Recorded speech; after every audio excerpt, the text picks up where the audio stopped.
Hello everyone.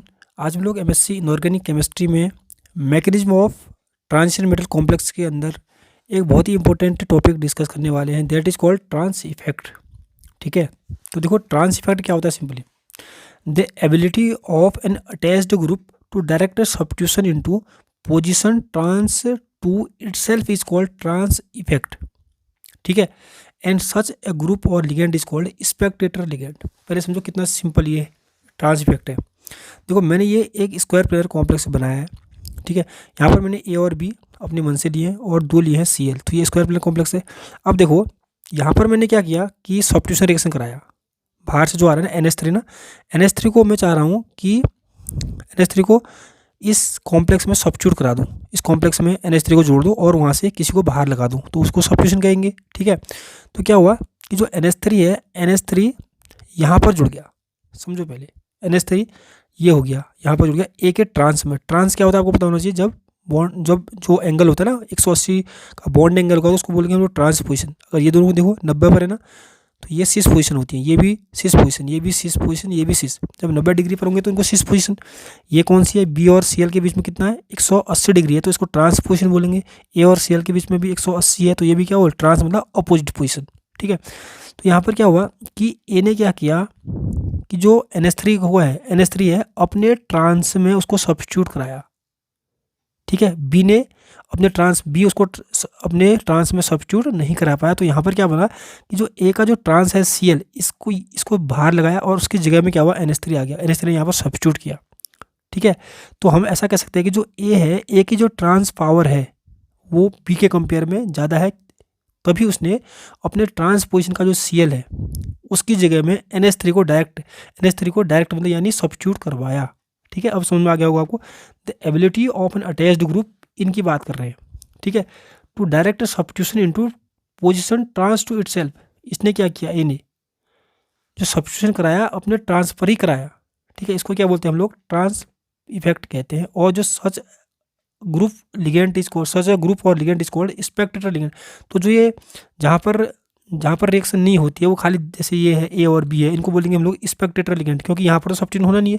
Substitution या तो यहाँ पर होगा या तो यहाँ पर होगा। ठीक है, अब क्या लिखा है, द स्पेक्टेटर लिगेंड और group which direct and incoming group और ligand occupy the position trans to it is called trans director. ठीक है, वही सेम बोल रहा है कि स्पेक्टेटर लिगेंड जब कह रहा है किसी भी इनकमिंग लिगेंड को अपने ट्रांस पर सब्स्टिट्यूट कराएगा, तो हम लोग क्या बोलेंगे, ये ट्रांस डायरेक्टर है। कौन, ए। ठीक है, तो लिखा है case first, if A has greater trans directing effect then B. अगर ए का ट्रांस इफेक्ट ज़्यादा होगा बी से, तो जो भी इनकमिंग लिगेंड आएगा ए के ट्रांस पर आएगा। ठीक है, दूसरा केस भी यहाँ पर देख सकते हैं।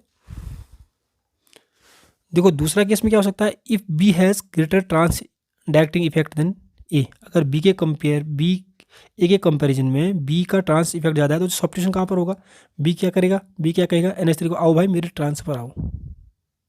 ठीक है, तो यही क्या है, ट्रांस इफेक्ट है। अब किसका ट्रांस पावर ज़्यादा, किसके ट्रांस डायरेक्टिंग पावर ज़्यादा, किसकी कम, वो हम लोग एक सीरीज से देखते हैं, उसको बोलते हैं ट्रांस डायरेक्टिंग सीरीज। तो देखो अगर आपको जानना है कि किस लिगेंड का ट्रांस इफेक्ट ज़्यादा है, यानी ट्रांस डायरेक्टिंग पावर ज़्यादा है, तो आपको ट्रांस डायरेक्टिंग सीरीज याद करनी ही पड़ेगी। ठीक है, तो ये है सबसे ज़्यादा जो ये हाई, इसको बोलते हैं हाई एंड और इसको बोलेंगे लो एंड।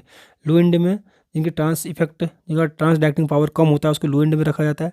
ठीक है, जो ज़्यादा पावरफुल होता है, ठीक है, ज़्यादा जिसकी ट्रांस डायरेक्टिंग पावर होती है उसको हाई एंड में रखा जाता है। तो सबसे ज़्यादा ट्रांस डायरेक्टिंग पावर है CN नेगेटिव की, सबसे कम किसकी, H2 की। इसी क्रम में आप इसको याद कर सकते हैं। ठीक है, और यहाँ पर कुछ पॉइंट भी याद रखने हमको। The ligand lying on the high and में जो लिगेंड है ना, जैसे CN है, CO है, NO है, C2 है, आर पाई एक्सेप्टर, ये पाई एक्सेप्टर होते हैं और इनका जो ट्रांस डायरेक्टर पावर है वो ज़्यादा होता है, इसलिए बोला and are strong trans director. ठीक है, और जबकि जो लो एंड में होते हैं ये क्या है, पुअर ट्रांस डायरेक्टर होते हैं। ठीक है, इतना चीज़ याद रखना है आपको। आप समझ में आ गया होगा कि ट्रांस इफेक्ट क्या होता है, एग्जाम्पल के थ्रू हमने इसको समझा। ठीक है, पर सबसे इंपॉर्टेंट है कि ट्रांस डायरेक्टिंग सीरीज आपको अच्छे से याद होनी चाहिए। ठीक है, अब हम इसके कुछ एग्जाम्पल लेके इसको समझते हैं। Application of trans effect. तो देखो ट्रांस इफेक्ट से हम क्या कर सकते हैं, स्क्वायर प्लेयर कॉम्प्लेक्स को सिंथेसाइज कर सकते हैं। तो लिखा है the trans effect is very useful in the synthesis of large number of square planar complex of Pt2+। ठीक है। नंबर 1 हम लोग करने वाले हैं synthesis of cis and trans PTNH3 whole twice Cl2, ये वाला कॉम्प्लेक्स हम लोग सिंथेसाइज करने वाले हैं। ठीक है, इसी का एक बार सिस करेंगे कॉम्प्लेक्स, इसका एक बार ट्रांस। तो कैसे करेंगे? The synthesis of cis platinum NH3Cl2 is carried out by treatment of PTCl4। देखो, अगर हमको इसको सिंथेसाइज करना है ना, तो हमको क्या लेना पड़ेगा? PTCl4 लेना पड़ेगा। ठीक है, पहले क्या लिया? PTCl4 की रिएक्शन किससे कराएंगे? पहले हम NH3 से कराएंगे। तो देखो पहले स्टेप में क्या होगा, अभी क्योंकि 4 के 4 Cl एक ही जैसे है ना, तो कहीं पर भी NH3 को आप जोड़ दो। चलो मैंने यहाँ पर जोड़ दिया, आप चाहो तो यहाँ पर आप कोई जिसके मन जो है किसी भी Cl की जगह NH3 को सब्स्टिट्यूट करा सकते हो पहले में। ठीक है, अब थोड़ा ध्यान देना, NH3 को मैंने यहाँ पर जोड़ दिया तो ये कॉम्प्लेक्स बन गया। ठीक है, अब क्या होने वाला है यहाँ पर? अब देखो NH3 और Cl के कंपेयर, या अगल बगल देखो ना, सिस ये वाली पोजिशन, ये दोनों भी सिस है, इन दोनों Cl और NH3 का भी कंपैरिजन कर सकते हो, NH3 और Cl का भी कंपैरिजन कर सकते हो, पर इनका तो कंपैरिजन करनी है तो सेम है ना, इनसे कंपैरिजन नहीं करना है। तो क्या क्या मैंने क्या किया, Cl और NH3 का कंपैरिजन किया और देखा कि ट्रांसडक्टिंग पावर ज़्यादा किसकी है। तो जब आप ट्रांसडक्टिंग सीरीज देखोगे ना, जो इससे पहले मैंने बताया, तो Cl की ट्रांसडक्टिंग पावर क्या होती है? ज़्यादा होती है। तो क्योंकि Cl की ट्रांसडक्टिंग पावर ज़्यादा है, तो जो इनकमिंग जो नया वाला NH3 आने वाला है वो इसके ट्रांस में आएगा यहाँ पर। ठीक है, समझ रहे हो? तो यहाँ पर आ गया, तो ये क्या बन गया? सिस, क्योंकि सेम लिगेंड 90 डिग्री पर आ गए। ठीक है, तो इसको ये सिस, ये प्लेटिनम का कॉम्प्लेक्स बन गया है। ठीक है, यहाँ पर लिखा हुआ है the trans effect of Cl negative is greater than NH3। तो इसलिए ट्रांसडक्टिंग पावर याद होनी जरूरी है। तो देखो, अब हमको सिंथेसाइज करना है इसी का ट्रांस कॉम्प्लेक्स, इसी का। ठीक है, तो हमने सिस में क्या किया? पहले PTCl4 लिया, याद रखो PTCl4 लिया, उसकी रिएक्शन किससे कराई? उसके बाद हमारे पास कितने लिगेंड बचे? देखो पीटी के साथ हमने Cl4 तो 4 Cl तो ले लिए थे ना। उसके बाद किसकी रिएक्शन करवानी है? हमने जो 2 बचेंगे, कौन कौन से? एक दो NH3 आने वाले ना, NH3 की रिएक्शन करवाई पहले। तो देखो, अब हम लोग क्या करने वाले हैं, इसी का ट्रांस कॉम्प्लेक्स सिंथेसाइज करेंगे। तो कैसे सिंथेसाइज किया? हमने क्या लिया? PTNH3 4 ले लिया। वहाँ पर क्या लिया? देखो, जब हमने सिस कॉम्प्लेक्स सिंथेसाइज करना था, तो हमने क्या लिया? हमको पता है कि कॉम्प्लेक्स के अंदर या तो NH3 है या तो Cl है। तो हमने क्या करना है, पहले जब सिस कॉम्प्लेक्स सिंथेसाइज करेंगे, तो जिसकी ट्रांसडक्टिंग पावर ज़्यादा है ना, उसी के 4 के 4 लिगेंड ले लो स्टार्टिंग मटेरियल के रूप में। ठीक है, जब आपको अगर आपको ट्रांस कॉम्प्लेक्स इसका सिंथेसाइज करना होगा, तो पहले आप इसके जो वीक वाला है ना, जिसका ट्रांस पावर ज़्यादा कम है, उसको लो पहले स्टार्टिंग मटेरियल। उसके बाद तो आपको समझ में आ ही जाना है। ठीक है, अब हमने क्या किया, एक Cl को ले आए तो कहीं पर भी जोड़ दो, यहाँ पर जोड़ दिया। अब थोड़ा ध्यान देना है यहाँ पर। ठीक है, अब क्या करना है, क्योंकि ट्रांस बनाना है, अब तो यहाँ पर सिंपल ही है भाई, इन दोनों को देखो, चाहे इन दोनों का कंपैरिजन करो, तो ट्रांसडक्टिंग पावर किसकी ज़्यादा है? Cl की ज़्यादा है। तो जो नया Cl आने वाला है, इसके ट्रांसफर आएगा ये। ठीक है, तो ये क्या बन गया? ट्रांस कॉम्प्लेक्स बन गया है। ठीक है, एक दूसरा एग्जाम्पल लेते हैं। देखो, ये जो प्लेटिनम का कॉम्प्लेक्स है, इसमें एक NH3 लिगेंड है, एक NO2 है और 2 Cl के हैं। तो इसको सिंथेसाइज करना है, तो हमको ये पता होना चाहिए कि जो हमारे पास NH3, NO2 और Cl है ना, इसमें ट्रांसडक्टिंग पावर ज़्यादा किसकी होती है? NO2 की होती है, उसके बाद Cl नेगेटिव, उसके बाद NH3 की। तो सबसे पहले हमको इसी का सिस आइसोमर ड्रॉ करना है। तो क्या करना पड़ेगा? हमने PTCl4 ले लिया। पहले हमने क्या किया? देखो, अब यहाँ पर क्योंकि आपने PT के साथ Cl तो ले लिए हैं, अब आपके पास क्या बचा? NO2 नेगेटिव बचा, एक क्या बचा? NH3 बचा। ठीक है, अब थोड़ा सा दिमाग लगाने की जरूरत है, क्योंकि हमको सिस करना है ना। तो देखो, अगर मैं सपोज करूँ यहाँ पर NO2 ले लेता पहले स्टेप में, इसको लेने के बजाय मैं NO2 पहले स्टेप में ले लेता, तो NO2 कहीं पर भी जुड़ जाता, इसकी जगह NO2 जुड़ जाता।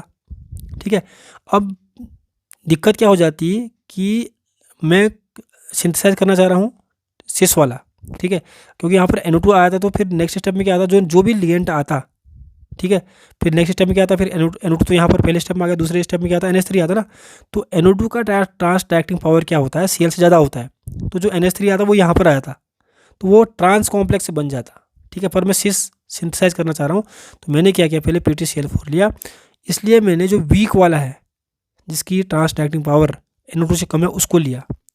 आपको कॉन्सेप्ट समझ में आ गया होगा ये क्यों लिया है पहले। ठीक है, क्योंकि उसको लेने से ट्रांस बन जाता, पर मैं सिस करना चाह रहा हूँ, तो ये ले लिया। अब इन दोनों की अगर हम कंपैरिजन की बात करें, तो आपको पता है Cl के ट्रांसडक्टिंग पावर ज़्यादा होती है NH3 से, तो जो NO2 आएगा इसके ट्रांस में आएगा, तो ये क्या बन गया? सिस बन गया। देखो क्या है? सिस, सेम लिगेंड 90 डिग्री पर। ठीक है, अब ट्रांस आइसोमर बना, तो आपने क्या करना है? पहले ये ले लो, उसके बाद NO2 ले लो। देखो NO2 लिया, ये बन गया। अब Cl और NO2 की बात करें तो हमको पता है कि जो NO2 है उसकी ट्रांसडाक्टिंग पावर क्या है, ज़्यादा है। तो जो NH3 आएगा नया वाला वो इसके ट्रांस में आएगा, जिससे ट्रांस कॉम्प्लेक्स बन गया है। सेम लिगेंड 90 डिग्री पर, सॉरी 180 डिग्री पर, ठीक है।